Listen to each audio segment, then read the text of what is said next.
Running. Principle 2, start with readiness. Succession is a significant capital transaction, and it should be viewed, I believe, as probably the most important capital transaction you've undertaken in your life. More important than buying a business of equal size or larger size than you. More important than the pure sale of your business. If you, your spouse, may have spent 10, 20, 30, 40 years of your life working 24/7, investing time and time again in this business, taking risk after risk after risk, and this may be a business which has been passed over to you by another generation, and the process you're now considering in succession is the transition of that business, then this is a significant capital transaction. It is not something to be taken lightly, and it's something which requires careful planning. So therefore, the language around start with readiness. Why do I focus on this?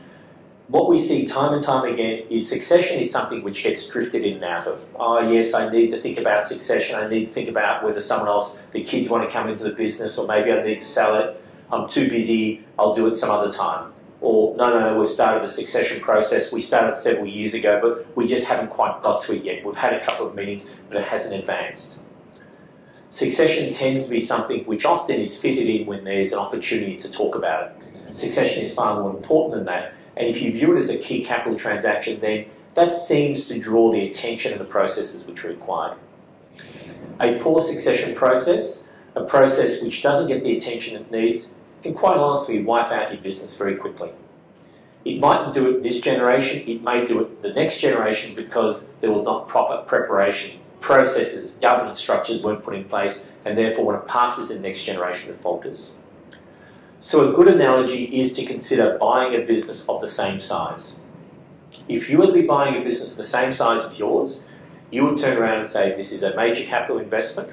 I need to make sure I'm going to get the return on investment for the money I'm going to spend.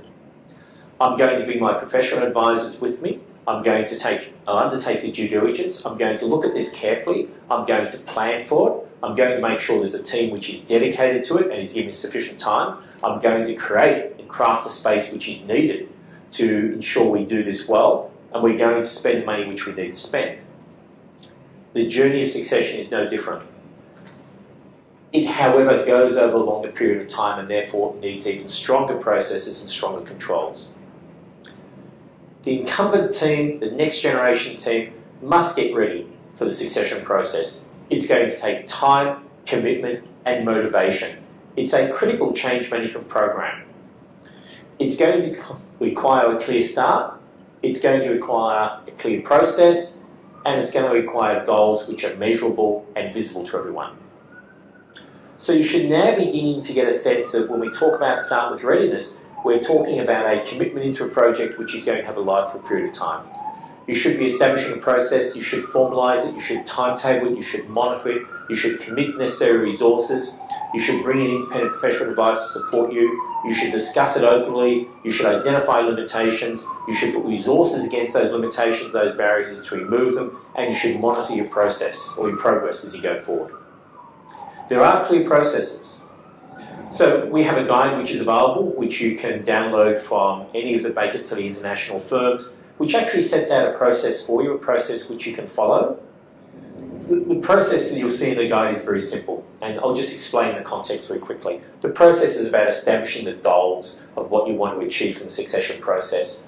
It's about looking at the family and the dynamics in the family and who is in the family and where they fit in the business and how this succession process is going to impact them. It's about understanding wealth and where wealth is held and what the legal structures are, where the indebtedness are, where the intercompany guarantees and loan accounts are, and how that structure may well be transitioned across to another generation.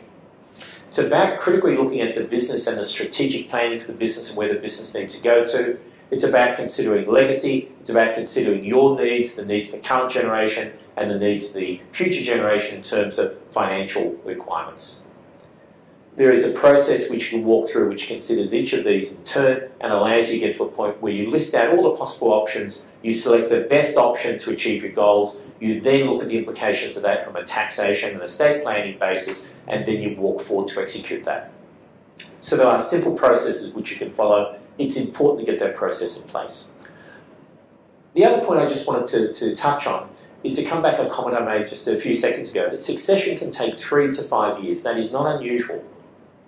You may say, but why? Surely you can have this finished in a couple of months. And I think there's a couple of reasons for that. Succession often requires change. We may sit back and we may say, our current management team really doesn't have the experience or the competency. We need to train them up. That will take time. It could be that it's a business which is not performing well and we want to close it off and push it away. It could be that in actual fact we want to grow far more significantly and we need to go out and acquire a business and bed that down. These things take time. Often it can be, we just need to take time out and think about this for a couple of months to get our head around it and to allow people time to adjust for it. And you will find very quickly that 3 years later, the succession plan is being executed, but you still haven't reached what you would consider a conclusion of it. So in summary, effective succession takes time and it takes effort. You really need to understand and appreciate this commitment before you start succession, and you need to start it as any significant capital project with a commitment and investment up front and with the process and planning organisation which goes with that. If you do that, your succession process and your succession outcomes will be far more successful. Thank you.